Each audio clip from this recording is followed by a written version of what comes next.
Our first reading is from the Gospel of Luke, chapter 12, verses 49 to 56. Our Gospel reading is taken from Luke, chapter 12, beginning at verse 49.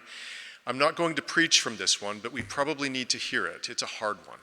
Listen to what the Spirit might speak into your life in these hard words of Jesus. And he says this: I came to bring fire to the earth, and how I wish it were already kindled. I have a baptism with which to be baptized, and what stress I am under until it is completed. Do you think that I have come to bring peace on earth? No, I tell you, but rather division. From now on, 5 in one household will be divided, 3 against 2 and 2 against 3. They will be divided, father against son and son against father, mother against daughter, and daughter against mother. Mother-in-law against daughter-in-law, and daughter-in-law against mother-in-law. He also said to the crowds, when you see a cloud rising in the west, you immediately say, it's going to rain. And so it happens. And when you see the south wind blowing, you say, there will be scorching heat. And so it happens. You hypocrites. You know how to interpret the appearance of the earth and the sky. But why do you not know how to interpret the present time? The word of the Lord. Thanks be to God. And our second reading, the one I actually have, I think, enough courage to preach, is taken from Hebrews once again this week. Hebrews chapter 11, 29 through 12, 2. Listen to what the Spirit might speak into your life in this probably pretty familiar reading from the Epistle to the Hebrews. By faith, the people passed through the Red Sea as if it were dry land. But when the Egyptians attempted to do so, they were drowned. By faith, the walls of Jericho fell after they had been encircled for 7 days. By faith, Rahab, the prostitute, did not perish with those who were disobedient, because she had received the spies in peace. And what more should I say? For time would fail me to tell of Gideon, Barak, Samson, Jephthah, of David and Samuel and the prophets, who through faith conquered kingdoms, administered justice, obtained promises, shut the mouths of lions, quenched raging fire, escaped the edge of the sword, won strength out of weakness, became mighty in war, put foreign armies to flight. Women received their dead by resurrection. Others were tortured, refusing to accept release in order to obtain a better resurrection. Others suffered mocking and flogging and even chains and imprisonment. They were stoned to death. They were sawn in two. They were killed by the sword. They went about in the skins of sheep and goats, destitute, persecuted, tormented, of whom the world was not worthy. They wandered in deserts and mountains and in caves and holes in the ground. Yet all these, though they were commended for their faith, did not receive what was promised, since God had provided something better, so that they would not, apart from us, be made perfect. Therefore, since we are surrounded by so great a cloud of witnesses, let us also lay aside every weight and the sin that clings so closely, and let us run with perseverance the race that is set before us, looking to Jesus, the author and perfecter of our faith, who for the sake of the joy that was set before him endured the cross, disregarding its shame, and has taken his seat at the right hand of the throne of God. And may God bless to our understanding this reading from God's holy word, and to God's name be glory and praise. Amen. We are surrounded by so great a cloud of witnesses as we live these lives of faith. Our daily living, at least according to Hebrews, is attended by the blessed dead who've given us what we have and made us who we are.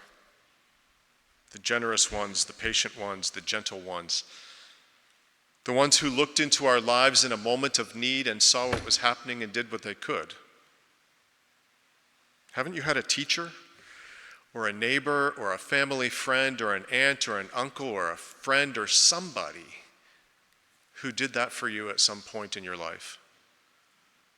Who really saw what was going on with you, saw you. That's a rare gift to really be seen. And they did what they could. Perfect they were not, but Hebrews calls them the ones of whom the world was not worthy. How do you like that? Of whom the world was not worthy. Any sentence that uses the word whom is a good sentence. Who are the saints in your life, cheering you on from afar? And if the world was not worthy of them, are you? It's a good thing that we don't have to be worthy of the people who bless us and of the good things that come our way.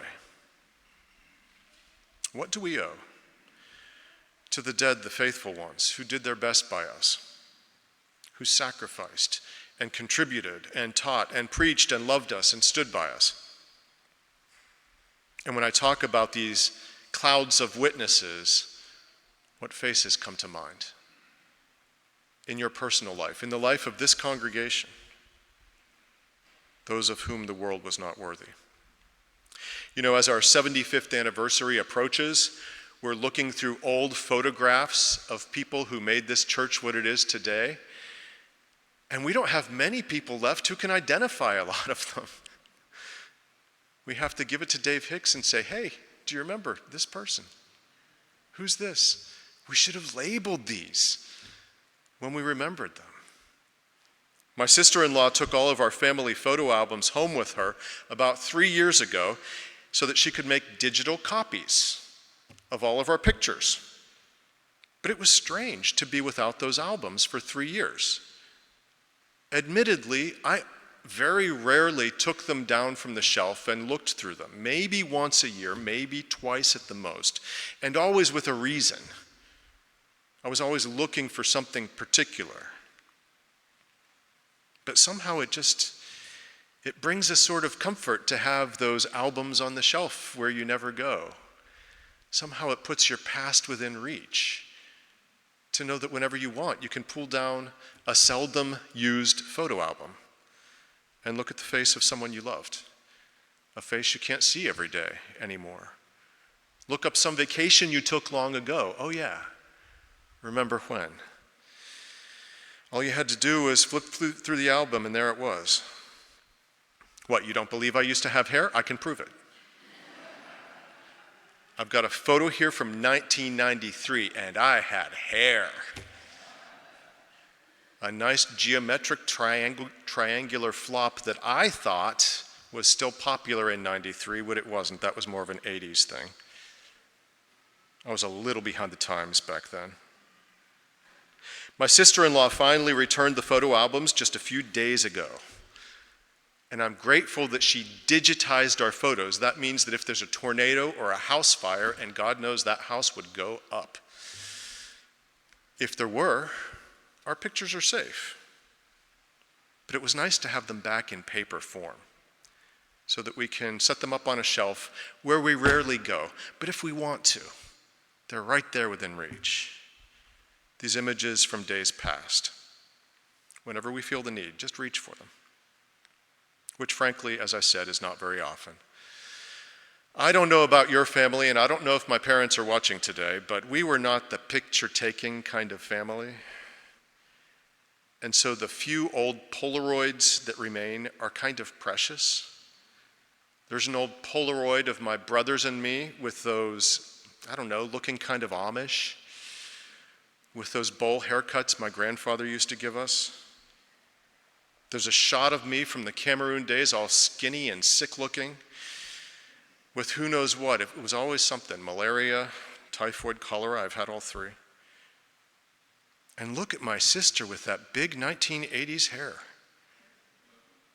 That haircut is called What Were We Thinking? Do you remember the Oldsmobile we used to have with the fake wood on the side? And there is Dad's old wooden Trojan yacht. Not that we were yacht people. There's Dad's old wooden Trojan yacht that leaked like a colander and reeked of black mold. And of course, the truly irreplaceable photos are the ones of the people whose faces I can no longer look at. Here's my maternal grandmother, who I think was a relatively happy person, but who never once smiled for the camera. This was a woman who would laugh so hard at herself, she'd say, "Oh, Betty," and she'd have to sit down on the floor so that she wouldn't fall over and break a hip. I'm serious, she would sit on the floor when she laughed that hard. But the second you pointed a camera at that woman, her face went all sad and distant. There's my children's great-great-grandmother. It's unbelievable. They knew her quite well. Because on my wife's side of the family, they had start having kids at 17 or 18. And so it's quite possible to know your great-great-grandparents. She's been gone a few years, but she was a good soul. There's my paternal grandfather as a young man in the army in World War II, looking a little scared. There aren't many photographs of him. He lived and died haunted by the silence that war left in him. And he's exactly 50 years older than me, to the day. We shared a birthday. And here's my grandma's best friend, Noni. Haven't thought about her in years, but she was a sweetheart. And there's my old uncle, Ken, my bachelor uncle, who probably would be diagnosed with severe autism today. But back then, we just thought he was mean. Back then, we thought he just did things on purpose to upset us. There's power in looking back, even if it's only just in your mind's eye, over the faces and into the eyes of the people who made you who you are, the people who gave you what you have, these imperfect people who, according to Hebrews at least, are in some sense watching us, cheering us on, standing in our corner. They gave us much of themselves. And we are who we are because of them. The writer of Hebrews is flipping through the old family album in a day before family albums, just remembering. In a day before photographs, people had to remember the stories and the names. Old friends from years past could not be photographed and placed into the pages of a book. In ancient times, you couldn't even pass things down by writing them down because most people couldn't write or read. All you had was oral tradition.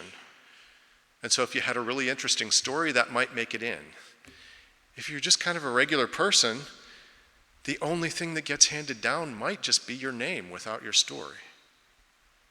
That's what the writer of the book of Hebrews is doing. She's flipping through the old family photo. And remember, we discussed last week how the writer of Hebrews was almost certainly a woman. And she's remembering those long-gone loved ones whose sojourn here gave her what she has in terms of strength and faith and courage to face her life. And she says, we are surrounded by so great a cloud of witnesses. Of them, the world was not worthy. What do we owe to those who came before us? What do we owe to those who loved us in their way as they could? Who, as Hebrews says, are watching us from afar. You know, Hebrews is the strangest of the epistles. Unlike every other letter, that's what an epistle is. Unlike every other letter in the New Testament, Hebrews has no greeting, and it has no introduction of the author. It has no address. We don't know who wrote it, nor to whom it was written, except that it's called Hebrews. And so it must have been written to some Hebrews, I assume. Every other epistle, every other letter in the New Testament begins by telling you who the author is and who it's addressed to, what particular reader or group of readers it's intended for. For example, Philemon. Paul starts the letter to Philemon with Paul, a prisoner for Christ, to Philemon, our co-worker. It's all very clear. There are rules to letter writing. I think they're being lost, but there are rules. And you don't send a letter out into the world without an opening, a heading, a greeting. an address. Hebrews, on the other hand, just plunges straight in. It starts with the words, "Long ago, God spoke to our ancestors." What kind of letter starts like that? And so a lot of scholars think that the heading was cropped off, that as the early church became less and less comfortable with the leadership of women, they had to eliminate the address in which possibly Priscilla identified herself. Who knows? We don't know. Whoever the writer was, she knows the Hebrew scriptures very well, and she holds up names and memories of the various faith ancestors. Rahab I know. Barak, who was Barak? I know a more recent Barak. Jephthah? I don't remember Jephthah.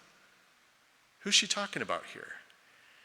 And she says they're watching us from afar as we follow in their path, those of whom the world was not worthy. There's a few different ways to look at these lives that we live. And you don't have to know a person very long before you figure out which way they look at life. Excuse me. One way of looking at life, one perspective, I think this is kind of the default perspective in our society and in our culture. It says this: it's my life. Sounds like a Billy Joel song, doesn't it? It's my life. I'm going to do what I want with it. You can't tell me what to do with my life. And in a sense, that's true. It's my land. It's my time. It's my money. It's my talents. I'll hide them away forever if I don't want to share them. It's my resources, mine. My skills are my own. I can develop them and I can share them if I want to. Or I can hide them away forever because they're mine.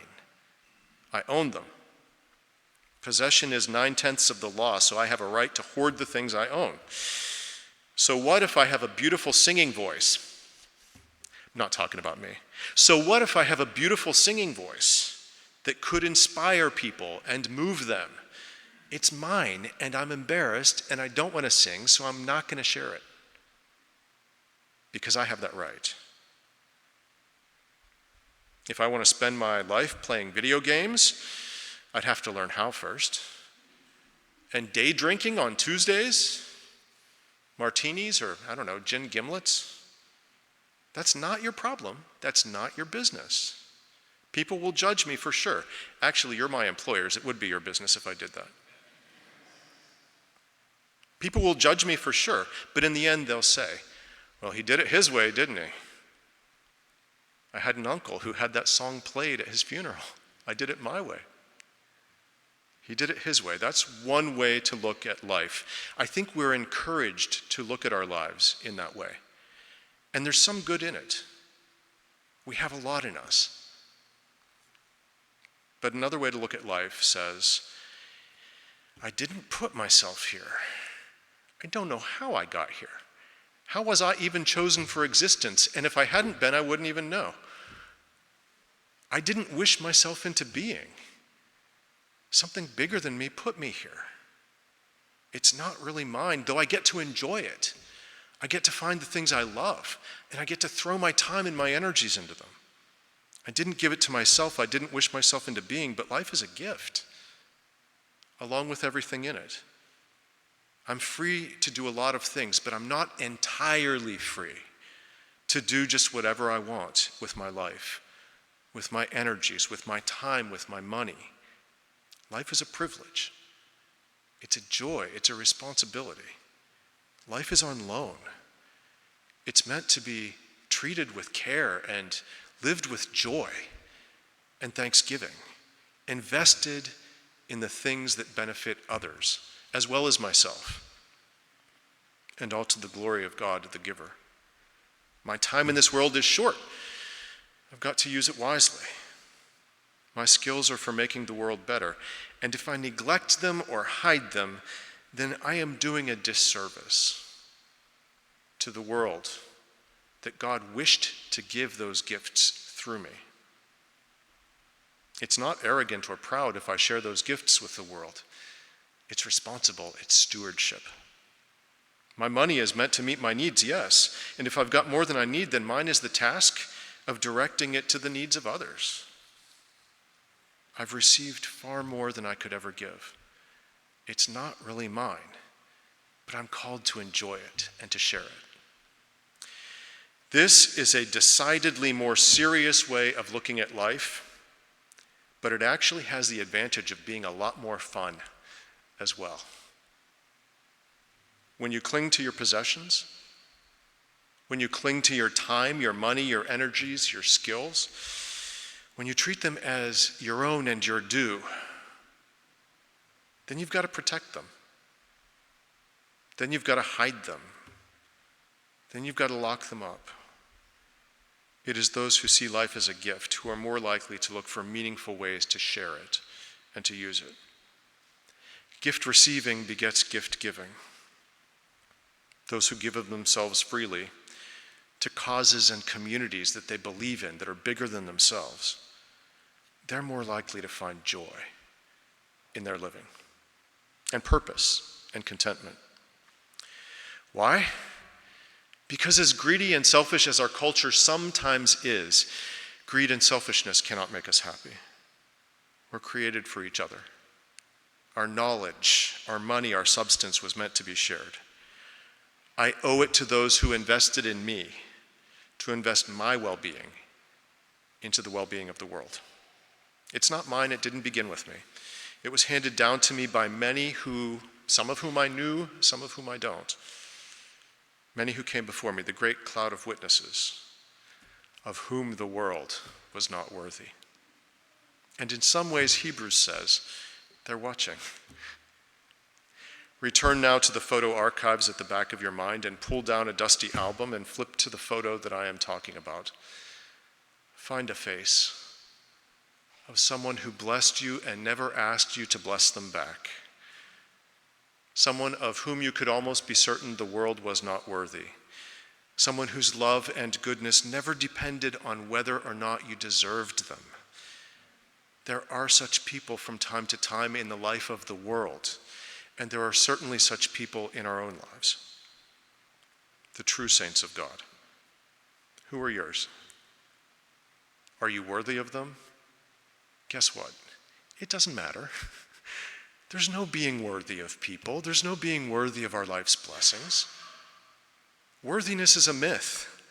It's a good thing that we don't have to be worthy of God's presence as it comes to us through the people who are good to us, these crumpled, imperfect minor saints whose grainy photographs bedeck the walls of our hearts.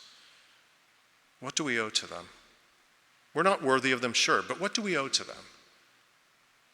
This cloud of witnesses. Okay, I told you last week that I'm back to telling jokes. I couldn't find a good one to fit the theme, but here's the one I got. A man and his wife were golfing when the wife got kind of silent and she said, "Honey, if I died, would you remarry?" The husband was quiet for a second. He sensed a trap. He said, "Well, I think so. I hope you would too." And the wife asked, "What, would she sleep on my side of the bed?" He said, "Well, I guess so." "Would she use my pots and pans?" "Well, I don't know." "Would she use my golf clubs?" "Well, no, she's left-handed."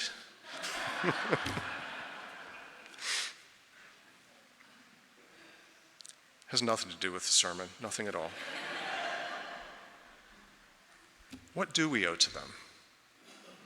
The ones who've passed beyond our view, the departed ones, who might be watching us from afar, or at least whose goodness is still in us, lives on in us, giving us whatever ill-fitting saintliness we have of our own. Has it occurred to you that we kind of owe something to people we can no longer talk to? Well, we can talk to them, to people we can no longer see. Has it occurred to you that those who have given you the gift of who you are, you still owe something to them? One thing that I believe that we owe to people who have passed on is their confidence, their trust. There is no statute of limitations upon the secrets that have been shared with us. We got to keep them when they're alive. We got to keep them when they're dead.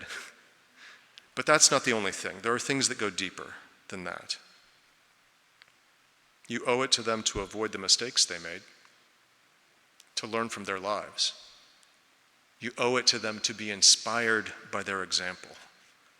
You owe it to them to love yourself in the way that they would be trying to love you if they were here with you, to love you still.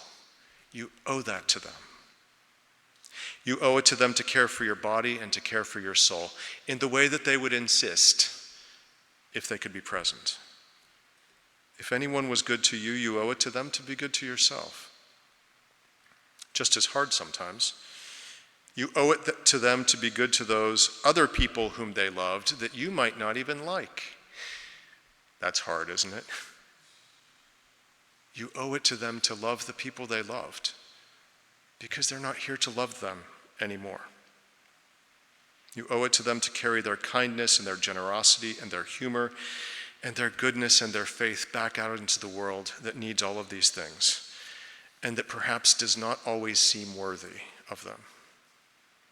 But it's a world to which we must give all of our passion and all of our pain and all of our purpose and all of our joy.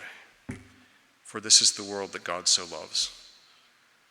This is not in my sermon text, but it occurs to me that a good thing to do after we get home from church today is to pull down a photo album and look for a face that you have not seen in a long time and think about the things that that person gave you and then commit to carry those things into your life and into your world as a means of thanking that person. Who are the cloud of witnesses who are cheering you on in this life? Did the world deserve them? Did you? Do we? It's a good thing we don't have to. It's a good thing there's no such thing as deserving the blessings in our lives. We didn't earn the good people like Fred Rogers or Martin Luther King Jr., and we probably didn't earn the evil ones like Hitler or bin Laden. It's moot to talk about deserving people and what we deserve in these lives. God gives freely without thinking about what we deserve and what is owed. That is called grace, and grace makes the world go round. And so go and make your cloud of witnesses proud, and do it with grace. Amen.